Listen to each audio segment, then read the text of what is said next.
Okay, let's talk about how to read files. Now, in the previous video, we discussed how you open and close files. Today, we are going to discuss s- how we will read a file that we have opened. Well, to read a file, we have three different ways. First is our read function. The second is the read line function. And the third is the read lines function. What's the difference between all of them? Well, the read function read n bits. What do I mean by that? We'll see shortly when I write the syntax. For now, if you just write read, then the computer is going to read everything that's there in the file. Okay, now let's look at the syntax. The syntax for the read function is file handle dot read n. A lot of gibberish there, but let's break it down. Okay, file handle is the name by which I have opened the file, right? So in the previous examples, we saw f as the file handle. So if I open a file with the handle f is equal to open, then that's what I'm going to write here. I'm going to write f dot read. Okay, but what's the n over there? The n there tells the computer the number of bits to read. So if I replace this with an 8, it tells the computer to read 8 bits from where it started. Sorry, from where it left off. What does that mean? Let's say that I have a file with some data. Jack and Jill went up the hill, right? So let's say this is some file that I have named poem.txt. So let me open it up. F is equal to open poem.txt in read mode. Now that I've opened it, let's say I want to read everything that's there in this file. The way I do this is I create one more variable, let's say f1, and say f1 is equal to f dot read. So what value does f1 have? Well, f1 has the entire value. So it will have Jack and Jill went up the hill, the entire data of that file. But let's say I want only the first 5 bits. So or let's take the previous example, 8 bits. So if I write f1 is equal to f dot read 8, it'll count only the first 8 bits. So JACK space and I mean the ampersand symbol space 1, 2, 3, 4, 5, 6, 7, 8. So it'll use Jack and J. So 1, 2, 3, 4, 5, 6, 7, 8. It'll print the first 8 bits. That's what I mean when I say up to n bits. Let's say I then write f2 is equal to f dot read 8. Once again, what does that do? If you think that it's going to start from the start of the file again, unfortunately, you would be wrong. The way the read functions work is the second read function starts off from where the first one left, and then so on and so forth. So the second f2 will read 8 bits starting from I. So 1, 2, 3, 4, 5, 6, 7, 8. The next read function would start from U, so on and so forth. That's the read function. Let's look at the second function that we have here. Let's say I do not want to read the entire content of a file, or maybe let's say I want to read a particular line in this file. How do I do that? Well, that is exactly where our read line function comes in. So it will be file handle dot read line n. Now again, here n specifies the number of bits to be read, right? If I was to write f1 is equal to f dot read line, then f1 would have the value Jack and Jill. If I was to tell f2 is equal to f dot read line, f2 would have the value went up the hill. That's our read line function. Third, the read lines function is used when you want to read all the lines in the file. Now you might wonder, what is the difference between the read and read lines function if they read the entire file? Well, read lines is useful if I want to, let's say, find out the number of lines in the file, or I want the lines separated. The read function, it's very difficult to identify where the lines are separating. I mean, yes, you can, but the read lines simplifies that for us. So if I was to write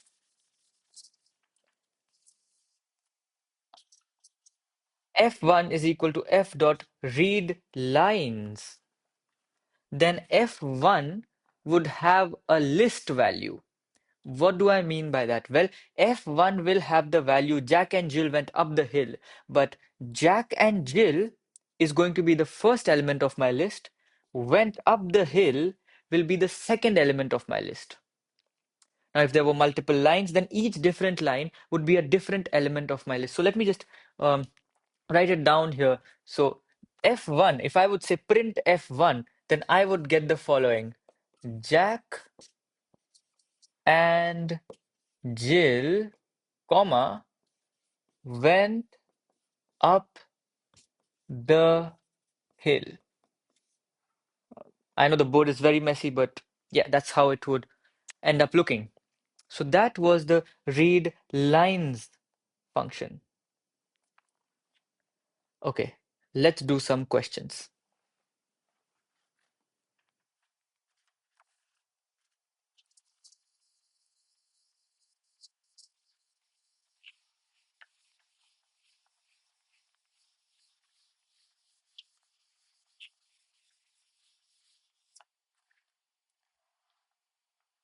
Let's start off with the easy question. Let's say you have to open a file hello.txt and print everything there is in the file. So you would start off by opening the file. So f is equal to open hello.txt in read mode. Now, once you open the file, what would you do? Well, you need to find out what is in that hello.txt. So you would write any variable name. Let's take uh, cat for this instance. So cat is equal to f dot read. Now my cat variable has all the data that was there in the hello.txt file. So now I can write print cat f dot close. So what this would do is it would print out all the data that's there in the hello.txt file. And once I'm done with all of this processing, I can just write file.close, f.close in this example, and the computer would close the file. Let me ask you a question now. If I was to write dog is equal to f dot read line, what would be the output? Well, it would lead to an error because the f file handle which I had opened is now closed. So by going to F, the computer does not find anything because the address that it was holding, the data file address that it was holding, no longer is there. Right. Now let's look at a slightly, um, so we are going to do some problems moving one level over the other. Let's say I tell you to print the first three lines in the file. Let's assume that it has three lines and let's print each of the lines. So you could do f1 is equal to f dot read line, f2 is equal to f dot read line, f3 is equal to f dot read line, and then you could write print f1, print f2, print f3, and then f dot close. But this is a inefficient method of doing it because you have to write the same statements again and again and again. But let's say if they gave you to print the first 50 lines in the file, it'll be a huge waste of time if you sit there trying to write each of the 50 lines that were asked. So, a more efficient way of doing this would be writing for I in range 0, comma 3, f1 is equal to f dot read line print f1. Think about this for a second. What just happened here?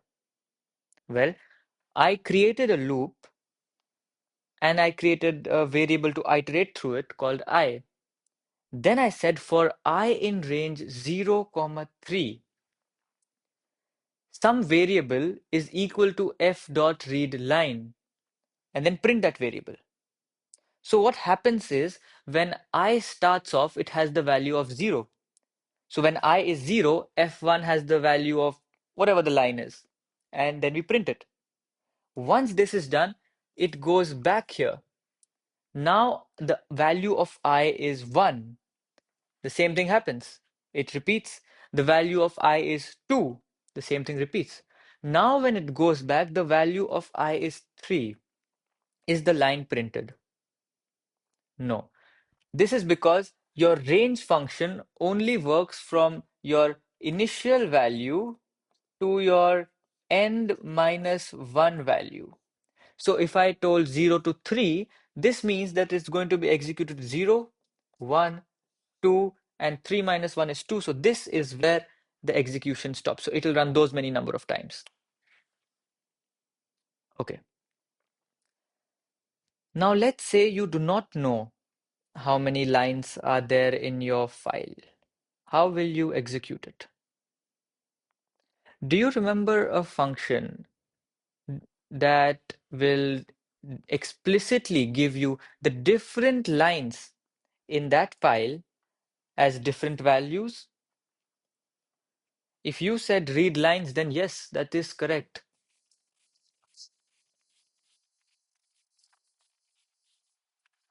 This is a good time to pause this video and think how you would use the read lines function.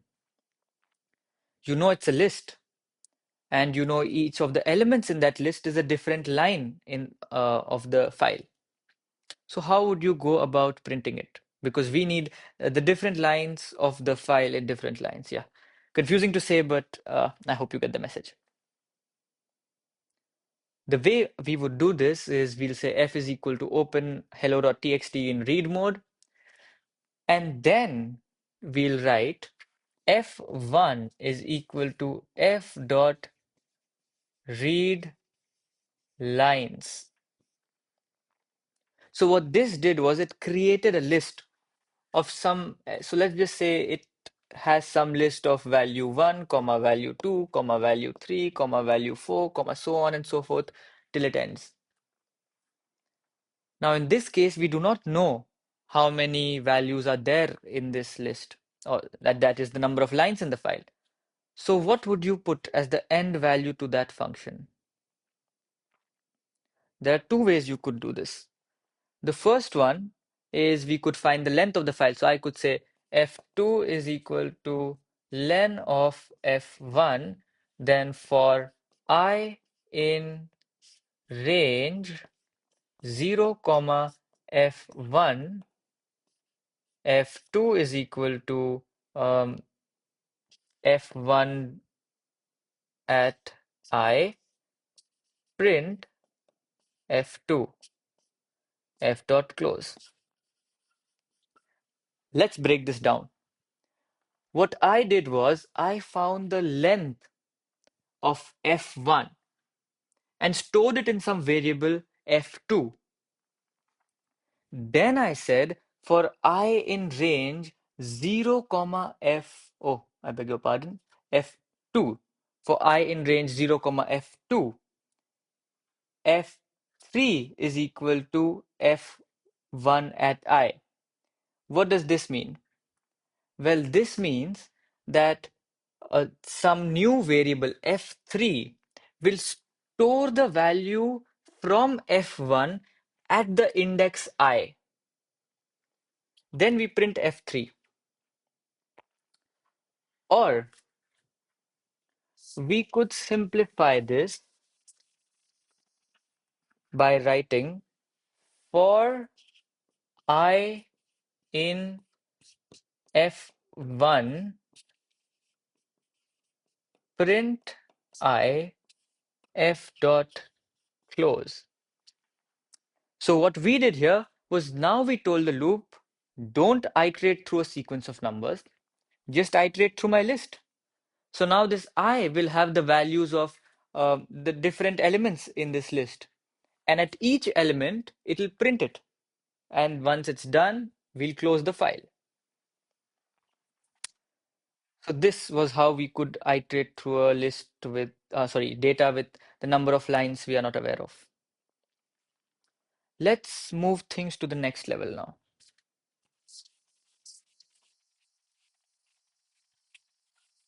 Let's say you have a file called words.txt, and now I want you to print each word in the file in a separate line.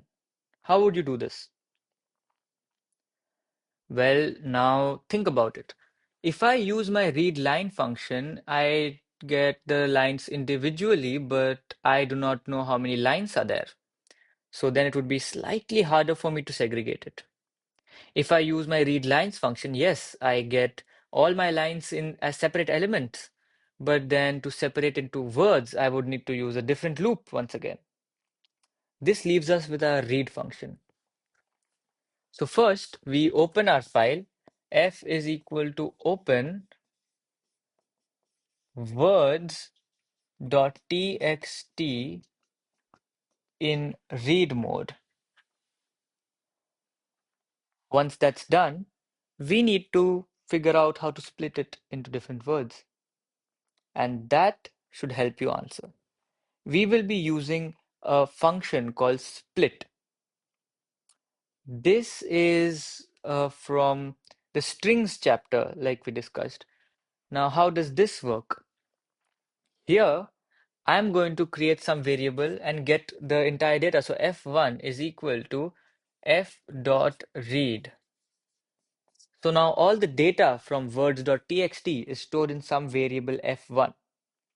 Okay, how do I split this data into different words? Now, the way the split function works is you write dot split, and in the brackets, if you leave the parenthesis blank, what this means is it is by default going to split that entire text or data at the space character. So it is going to return a tuple with each of the elements um, having been separated where the space was. What do I mean? Well, let's say I have um, a cat in the hat. This is some data that I have. Now, if I write a cat in the hat dot split, what this does is it returns a tuple in this form, a comma cat comma in comma the comma hat. Each of these in quotations and in tuple form. What happened to the space? The space was removed from this string. So the split works like that. It'll remove whatever you're looking for and give the remaining things as a tuple separated by where the space was. Now in this same case, if I write C, it's going to look over here and it's going to separate this into A, comma, at in the hat. So it will remove the C and return the rest. So we are going to make use of this same method over here. So now I have some f1 is equal to f dot read. What I'll do is I'll write f2 is equal to f1 dot split. So what this did was it removed all the things which had I mean, separated everything by the space that they had in between, which is essentially words. We separate words by the space character. Now we have everything separated in a tuple form. How do we print it line by line? Well, simple. We write for I in F2, print I F dot close, and that's it. So this is how you would print different words in the in some data file.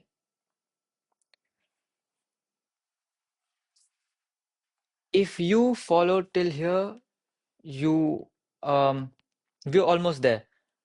But the questions that we do are going to become slightly harder and harder in preparation for questions you might see on an examination.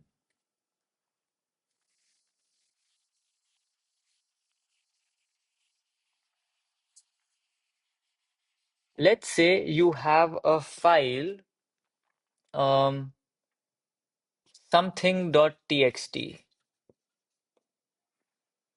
I want to count the number of digits in this file. How would I do that? Well, we have a function called .isDigit. We will use that here. So once again, I would write f1 is equal to f dot read, and then I would create a loop. For I in f1, if I dot is digit, increment some counter. So let's say at the start of the program, I said v is equal to, oh sorry, d is equal to 0, standing for number of digits is 0. Once I write if I dot is digit, I can simply write d is equal to d plus 1. At the end, once the loop is completed, outside the loop, I'll write print d f dot close. Why didn't I write that? Well, let's discuss an even more advanced sort of the similar program. Let's say I want you to count the number of vowels in that data file and the number of digits. Let's do that. So to do that, we'll need to open our file and then we'll need two variables. Let's say d is equal to 0 for digits and v is equal to 0 for consonants. And for everything else, let's just for the sake of practice, let's assume we have to count the number of digits, the number of vowels, and any other character that's there. So I'll write that as c is equal to 0. So in this is how you should write it to keep things simple. However, there's another method of writing this which I'll use here to in the interest of space. So I will write d is equal to c is equal to v is equal to 0. What this simply did was it assigned the value of 0 to d, c, and v. Okay. Now that I've done that, I need to get my file's data. So I'll write f1 is equal to f dot read. Now that I have all my data in f1, I need to count if it's a digit, a character, or sorry, a vowel or anything else. Let me create a list of vowels. Why? Well, we have is digit function and we have functions to check if it's a character, if it's a alphanumeric character, but we do not have a function to check if something is a vowel. To do that, I'll create a list of vowels from which I will check. So let's say I say VOW is equal to A, E, I, O, U. Now you might wonder, I have all my vowels in lowercase. What if the um, uh, data that I have has certain vowels in uppercase? To do that, we need to introduce a contingency plan, so to speak. I will write f1 is equal to f dot read, and then I will write f2 is equal to f1 dot lower.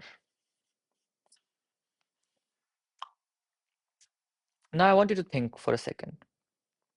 Is this correct?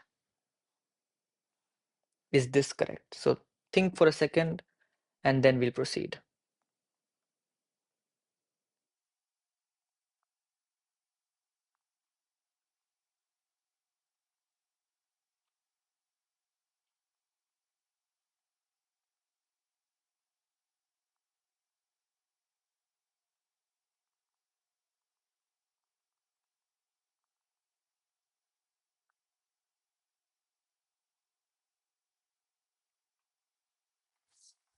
Okay. So if you said yes, then you are right. So I will write F2 is equal to F1 dot lower. And what this does is it makes all the characters, alphabets rather, all the alphabets that I have in uppercase to lowercase, and the lower cases remain the same, other characters are not affected, right? Now that I have made everything in lowercase, I'll begin my main loop. So I'll say for I in F2, if I dot is digit,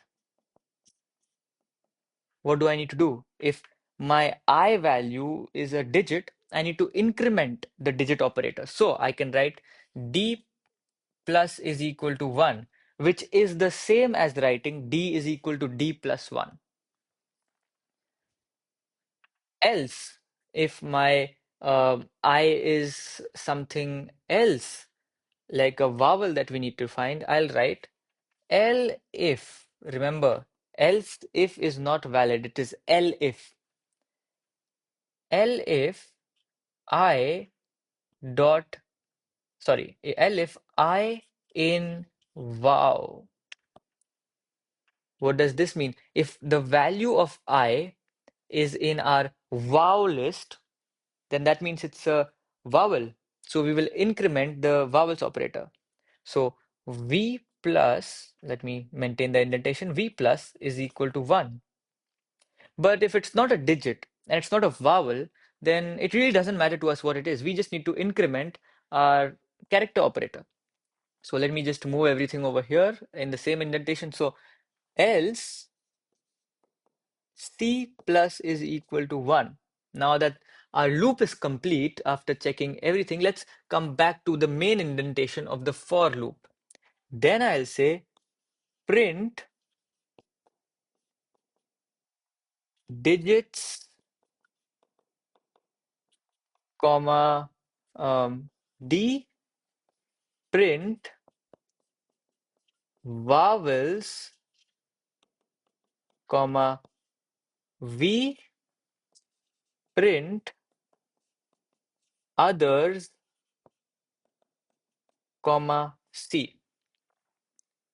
Now you could write all of this in a single line, but for the sake of simplicity, I have separated it into different print statements. Right. If you followed this question, it's a very good site. Now there are a couple of trickier questions that we'll deal with in a separate video for that. For now, this was the read function, read line and read lines function. In the next video, we'll look at how you can write in the files.